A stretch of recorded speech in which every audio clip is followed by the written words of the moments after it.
नमस्कार. या व्हिडिओमध्ये आपण 2023च्या तलाठी भरतीतील 17 ऑगस्टचे पहिले शिफ्ट म्हणजे मराठीच्या प्रश्नांच्या आपण सोडवणार आहोत. हा त्याचा सेकंड पार्ट आहे. पहिला पार्ट आपण अपलोड केलेला आहे आपल्या चॅनलवरती. तर पहिला प्रश्न आहे, खालील शब्दाचा समास ओळखा. शब्द दिलेला आहे महादेव. महादेव या शब्दाचा विग्रह महान असा देव असं होतो. या विग्रहामधील दोन्ही पदे शुद्ध प्रथम विभक्तीमध्ये येतात.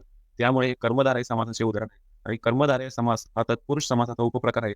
त्यामुळे या प्रश्नाचे उत्तर येईल पर्याय क्रमांक 1 तत्पुरुष समास. पुढील प्रश्न आहे, खालील वाक्यातील प्रयोग ओळखा. वाक्य दिलेलं आहे, मुलाने पपई खाल्ली. तर या वाक्यामध्ये पपई हे प्रथम विभक्तीमध्ये येते.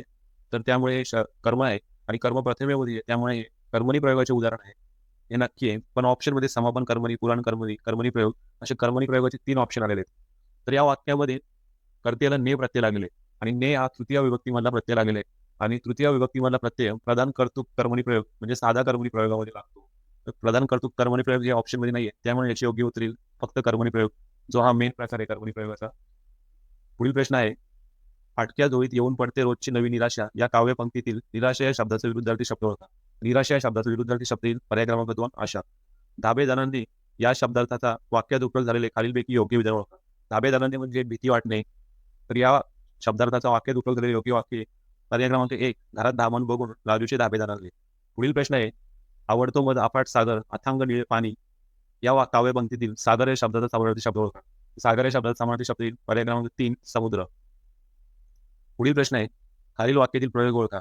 उंदीर मांजराकडून मारला जातो. जेव्हा कर्त्याला कडून किंवा प्रत्यय लागलेला असतो तेव्हा ते नवीन कर्मणी प्रयोगाचे उदाहरण असते. त्यामुळे याचे योग्य उत्तर येईल पर्याय क्रमांक 4 नवीन कर्मणी प्रयोग. मखर एक राजाची ही कादंबरी कोणी लिहिली?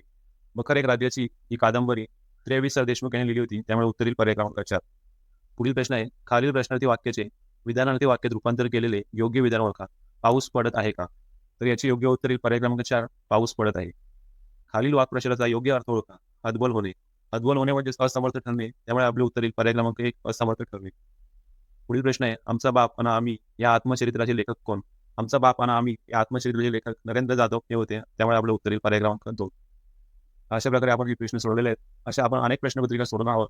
त्यासाठी आपल्या चॅनलला सबस्क्राईब करा, लाईक करा, कमेंट करा. तुम्हाला व्हिडिओ आवडले असेल तर. धन्यवाद.